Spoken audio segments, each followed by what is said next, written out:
Asalaamu calaykum waraxmatullaahi wabarakaatu. Kusoo dhawaada barnaamij gaaban oo aan kaga hadlayno dhibaatada qashinku uu ku leeyahay xayawaanka iyo bii'ada aynu ku noolnahay.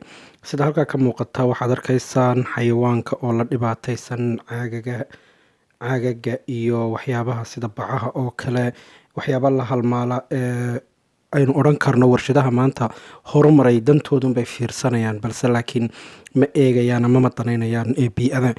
Sida iminka cimilada oo kululaatay oo dhowr jeer ay dowladaha horumaray ay ka hadleen, balse laakiin ilaa haatan ay isku afmari waayeen. Balse laakiin qaaradda Afrika iyo qaaradda Aasiya iyo wadamo kale oo iyagu xagga nadaafadda lagu idhaahdo way ku yara liitaan.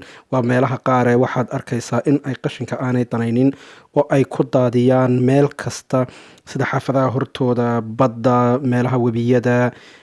Taasna ay ka dhalan karto in xayawaanaadku uu maxaheeday halkaa dhibaato kala kulmo, iyada oo uu mararka qaar ay dhacdaba in uu dhaawac ama dhibaato fara badan ay kala kulmaan. Sida iminka idinka muuqato sawiradan oo kale, xayawaanaad waxaad arkaysaa ku dhex jira caagagii bacihii cunay, qaarkood uu cunaha ka jaray.